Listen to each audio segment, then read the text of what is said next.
Sports and Youth Affairs CS Ababu Namwamba continues to be on the receiving end following accusations of gross incompetency in his docket.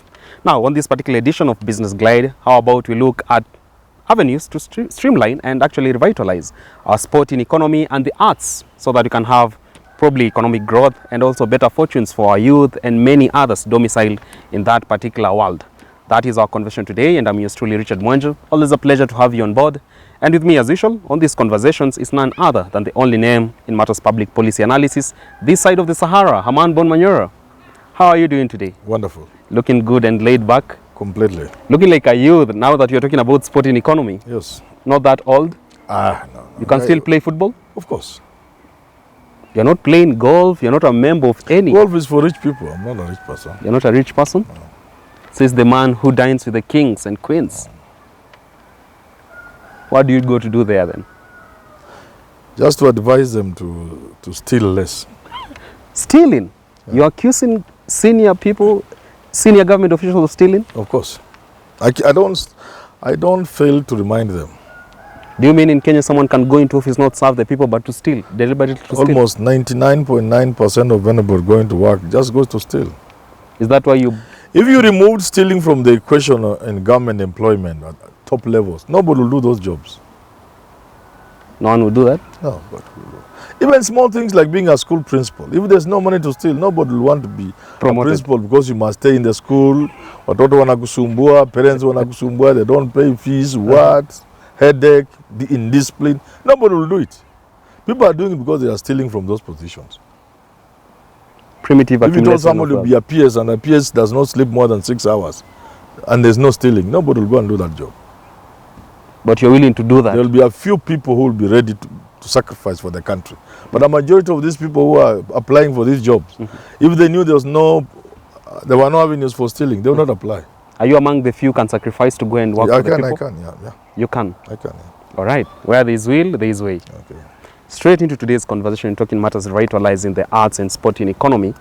And very recently, you've seen Ababu Namwamba, I'm sure he's your friend, really coming under criticism and fire from fellow leaders and also the public following some sort of misconduct in the recently concluded World Athletics that Kenya participated in. But top of it, even as we talk today, Ababu has been out of town, meeting county government, deliberating on how they can leverage on the sporting arena for mutual benefit. He's been with Fernandes Barasa, governor for Kakamega. So this is one of the CS who is always busy, meeting after meeting, engagements after engagement with stakeholders. What do you say? As much as he is on the receiving end, it's because maybe other people are seen as overworking, or also it could be true that many meetings are an admission of failure from his end. First of all, the attack on Ababu, in which I added my voice, I made my contribution. And I asked Gladys Boschole, because with Kimani Ichung'wah and the rest, they are really attacking Ababu Namwamba. And I said, Gladys Boschole is a women rep. Women member of parliament from Uasin Gishu country. And in the Uasin Gishu county, the leadership has been accused of conning poor people in the county, fleecing them, making ordinary folk sell land and animals, take painful loans in a scheme to take their children to Finland, Canada. And Canada. Qatar now, there's another one. For education. And the cries have reached the whole country. The people narrating their ordeal from Eldoret, it has touched everybody in the country. Where does Gladys Boschole get the courage to call out Ababu? To call out Ababu. She should be collapsing in the shame of Uasin Gishu. The same Uasin Gishu, there's somebody who is fleecing people, purporting to be able to take them out for jobs, and they are paying huge amounts of money to her. The issue has even gone to Senate. Has Shole dealt with that before she attacks Ababu Namwamba? But maybe it's because the president has already pronounced himself on that issue. The pronouncing is not dealing with people. People are already dying. That young girl, Masihu, Tarus? Yeah, Tarus. She was asking those guys in Amandago, do you know any drug that deals with depression? Any antidepressant? People have gone through depression. Perhaps people are already dying. The word from the president should not just be a word. The president should cause money to be paid to these people, or at least they should benefit from the scholarships. Action, not words. And Shole should be at the forefront of spearheading Yes, that dealing with the scam of jobs and scam of scholarship, not calling out Ababu Namwamba. That's what I was saying. That is what you're saying. And I would come to your question. You see, Ababu Namwamba is seen to be active. There's no doubt about that. Sure. But still there are failures within the sporting industry. One of the challenges in this country, nobody thinks sports is anything. In fact, when you are given that ministry, it is like you are just like a clerk compared to other ministers. So I doubt that it receives sufficient budgeting. You doubt? I just doubt. I have not checked, but I doubt. I would know. So, sports, culture and social services, sports. Yet, these are some of the areas where people are mining billions of dollars. This is a sector that has huge potential. If government were to focus on sports and arts, because we are in a digital economy today we are talking about creativity, creation. Creators are the people who are making money. The arts are paying because of content. People outside there want to buy content from young people. You see, if we put up a training complex, sports training, when I was in school, when I was high school, somewhere in Tifos there, it was called Tifos, it's called Nyahururu now. My school was called Tifos High School. Today it's called Ndurumo High School. Renowned school, that one. It was a very good school when I was there. It was actually very good. The government had just taken it from Boas. So it was small but good. I need to go there. And You should. There was something like Olympic training, high altitude, 8,000 feet. Olympic training field in Nyahururu. What? That is how many years? Are we talking of 40 or many years ago? By now, that idea should have grown into something so big that athletes would be coming from across the world to come and train in Nyahururu, in Timborua. Not just Titan. Because look at Kenya. Kenya has the coast. From coast to Nyahururu or anywhere around Mount Kenya or Timborua is like you have moved from one country to a completely different country. Kenya has desert conditions, northeastern province. Kenya has got places where it rains like nobody's business, Nyanza and Western and so those places. So you can build sporting facilities for foreign people to come and train when you are preparing. If the Olympics or World Bank or World Cup is taking place in very humid conditions, you can get people coming to train in Kenya. If the place they are going is like in a desert, very dry places like Saudi maybe is hosting the World Cup, people can come and hang out in Wajir for 3 months and the climate, they get used to that. If people are going to run in a very cold country, they can get a training camp around Mount Kenya. And they will spend dollars in this country. Why are we not holding world championships? Where are the hotels? Where are Olympic-sized hotels? I did a research here for some organization. I was shocked. You can count the Olympic-sized football, what do you call them? Swimming, on your hand. Kasarani and maybe 1-2 others. All the way from Nakuru down west, Ukoyota, nobody has an Olympic-sized swimming pool.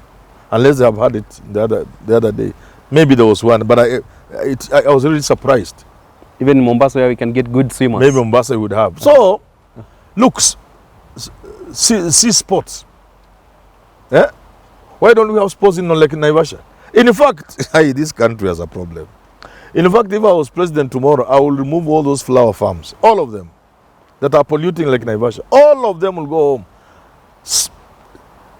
Lake sports on Lake Naivasha will bring 300-500 times money we are getting from the pollutant flower farms. So in other words, therefore, the sporting industry in this country has been ignored. It has been, people think it's a useless thing. When you are made a minister, there you are. People thought Ababu Namwamba was going to be CS Foreign affairs. Foreign affairs. Everybody thought so. It's true. And then we had Mutua. Then we were surprised. We were even further shocked where he was taken. Because we think it's a very small thing. Yet it is supposed to be one of the ministries that can deliver this country. By the time Babu Namwamba was taking oath of office, he said he's going to really bring an end to the suffering many of our sportsmen and women have gone through. A recent report was actually tabled in Parliament, and it actually shows what our athletes in the Budapest competition went through, and even in previous tournaments, from the ticketing to even the accommodation, and also the double play between ministry officials and the counterparts on the other side. And it brings to fore how people don't really have so empathy for athletes as much as they are going to make our country proud out there. Do you say that we've really got to a point whereby it isn't, we really don't care about the conditions of our athletes? All we see is nothing beyond our stomach, even as sports officials. You know, there's something many people don't understand. You can be a very forward-looking minister, but you can really be frustrated by the mandarins at the ministry. Now, unless Ruto has changed it, it has always been the case that when the president wants some dirty work, he sends the minister. But it's the PS who the president talks to. What? Yeah, you make your noise there in the boardroom, PS ananyamaza too. Then he takes his phone and calls the president and receives instructions. They overhaul your... Oh, yes. Honest ministers will tell you. The PS is so, that's how government has been structured over the years. So, ministers who have succeeded despite that either have very goodwill of the president, like the old Musalia Mudavadi's father, Moses Mudavadi, who enjoyed goodwill from the president, Michuki, and or like those two, Mudavadi and the Mudavadi Senior and Michuki, you bring something to the ministry, or Matiangi, so that there's no small PS who can try to, when you enter to spin you around. No spinning. No.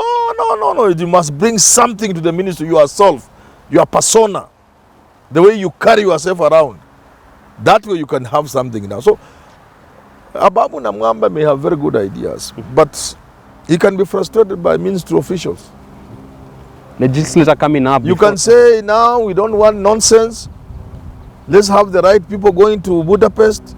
I want to look at the list. Please, you tell the accountant, no payment per diem until I look at the, no ticketing, no nothing. No girlfriends on board. Yes, they give you a list, you approve, they change it. What did David Ndi say? Government is deliberately wasteful.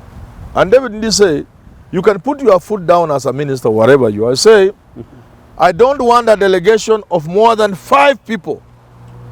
And you make the necessary approvals. When you land there are 40 people there. So don't just blame Namwamba. It may be very difficult to handle the bureaucracy in the ministries. Former CS. And you see what? It's not even like anything. The guy with a list of 50 people to go receives a call maybe from Lee Muturi or whatever, some Lee man in State House. And Lees have been replaced. Even now they are there. You think somebody like Farouk, if he gave you 10 names, you'll not take? I'm just saying, for example, because we know Farouk. Yeah, sure. I'm a Felix Kosgei. I'm umemaliza your list, yeah. Business class. Mko na watu ngapi? Ya, fanya hivi. Ya. Angalia vile utafanya, naleta watu 8 hapo. Wakitokea ni warembo. Utafanya nini? First class. So before we blame people also, of course if it was me, you can't do that to me. That's what I'm saying. Also what the person is. Even somebody will think twice before if it is me. Even you, Felix Kosgei. He cannot send me. He knows I will not accept. He knows hakuna mtu ataenda. Wacha wasikenya isiende. Top of your list will be the athletes. Only. In the best conditions. Yes. Best hotels there. And they will not even try. They look at you, they say, "Ay, abana, uy, abana." They will not. So that's why Michuki would succeed. Mudavadi. PS Mudavadi. PS Moses Mudavadi. A PS is somebody, someone's like a boy to his home in Mululu. Hii pesa ya athletes iko wapi? So unless you are bringing that person, The gravitas. so with gravitas, with, you know, larger than life and size. Person. Otherwise, ministers can be very frustrated. In the recent There was past, a minister I had complaining, I don't want to mention him, he's a friend of mine, the last government. His PS was literally living in South Africa. PS, This is a true story, we all know. He Chief was in South Accounting Africa. He would just fly back to Kenya to sign some deals. And it was in a ministry that has a lot of deals. in a Only da- when there's a big deal requires his signature, he will come and the minister will be ignored. Back to South Africa. and the president was aware of that. Of course. In a dirty, poor third world country. Yes.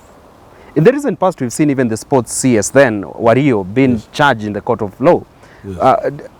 How then do you justify people still trying to steal from our athletes and also from the ministry, and they know even a CS was taken to court? That is something you can, because they know there's impunity in this country. Because This country is driven, or this country is propelled by impunity. People They don't- didn't learn lessons. Yeah, people don't. They don't care what has happened to Wario then. There's He was impunity. acquitted. Nothing. So my advice to Ababu Namwamba, take some person there. If you don't take your person there, you as a person, they will just do this, put you on this finger and do. And spin you around. Yeah, they'll spin you around. So deliver Ababu Namwamba to the ministry. Do you think maybe getting someone else in that position, maybe a former sportswoman or women, will do it Nothing. much No, better? I don't believe like that. Ababu Namwamba can do that job. I'm only advising him to carry somebody there called Ababu Namwamba. And let nobody play with the ministry. And this job is not so big. Maybe even Bruno can do it. No, if they make you, if they think they want to spoil your name, you can take the job. I'm either allowed to do this job or you take it. Give it to Ishungwa Yeah, give it to whom you want to give it to. Give it to Boss Shelley. or Cherargei. Otherwise, allow me to do it. I'm looking for Ababu Namwamba to advise you.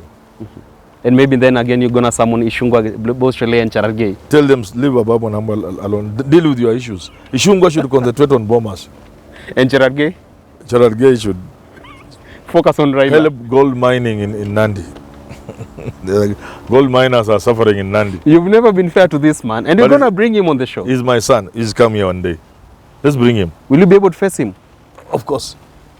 I'm calling him after this show. We're gonna send him an invite to come on Siasa Brigade. I'm calling right now. You're gonna call him? Yes. All right. There you have it. We've been talking matters revitalizing the sports economy, the arts in general, and how better we can streamline how we handle issues therein. And that has been a clarion call to CS Ababu Namwamba to actually forge to higher grounds so that Kenya can also move a step further and also youth can benefit from his docket. Time now for Fun of the Week. It is none other than this amazing lady, Tiffany Komoro from Survey. Tiffany Komoro. Thank you, lady Tiffany. Thank you very much for being part of this family. Welcome. Asanteni sana. If you want to be a Fan of the Week, head over on Twitter, DM me your place, where you actually are stationed at, probably what you do, and that particular edition that has really made you more informative. We'll definitely have you grace our upcoming editions. Until then, God bless you. Up next on your screen is the Business Glide African proverb of the day.